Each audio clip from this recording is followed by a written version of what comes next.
क्या ज्ञानवापी मस्जिद परिसर में हिंदुओं द्वारा पूजा किए जाने के अधिकार की मांग करने वाली कुछ हिंदू महिलाओं की याचिका को स्वीकार करना राम जन्मभूमि बाबरी मस्जिद मामले की तरह एक और सांप्रदायिक रूप में संवेदनशील और लंबे समय तक चली कानूनी लड़ाई का अग्रदूत है? ये सवाल सबके मन में गूंज रहा है। जी हां, पिछले सोमवार को सभी की निगाहें इस बात को लेकर वाराणसी जिला अदालत पर टिकी थी कि क्या यह अदालत ज्ञानवापी मस्जिद परिसर में पूजा के अधिकार की मांग करने वाली कुछ हिंदू महिलाओं की याचिका पर सुनवाई करेगी या फिर नहीं।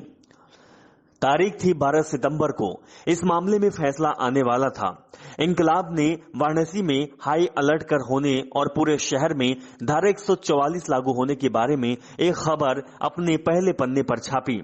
इसने एक याचिकाकर्ता द्वारा उसके पक्ष में फैसला आने की स्थिति में धर्म यात्रा शुरू करने के वादे की भी सूचना दी। फिर 13 सितंबर को सभी अखबारों ने अपने अपने पहले पन्ने पर अदालत के फैसले की खबर छापी, जो कई शहरों में जबरदस्त पुलिसिया बंदोबस्त की तस्वीरों के साथ छापी गई थी।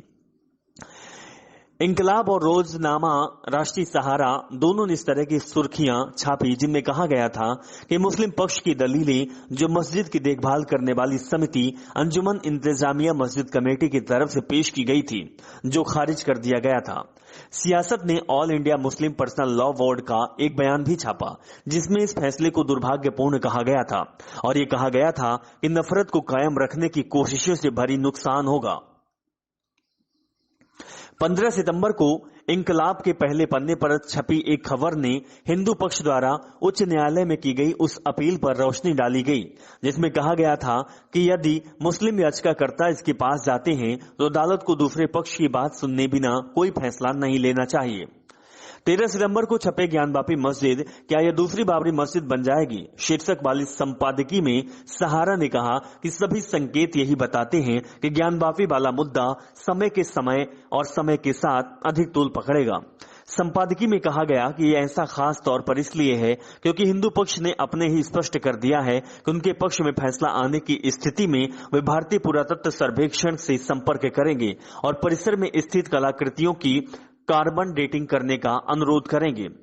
15 सितंबर को इंकलाब के तनाव को मिली एक और नई जिंदगी शीर्षक वाली संपादकीय में बाबरी मस्जिद मामले का उल्लेख किया गया था और कहा गया था कि विवाद इस तरह से अन्य विवादों को उभरने से पहले ही रोकने के लिए लाए गए उपासना स्थल अधिनियम 1991 एक्ट 1991 का आधार बना था।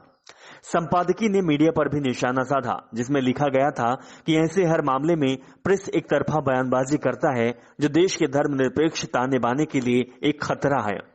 इसी से संबंधित एक मुद्दे पर सहारा के 10 सितंबर के संस्करण में पहले पन्ने पर एक खबर छपी थी, जिसमें कहा गया था कि सुप्रीम कोर्ट 11 अक्टूबर को उपासना स्थल अधिनियम को चुनौती देने वाली याचिका पर सुनवाई करेगा।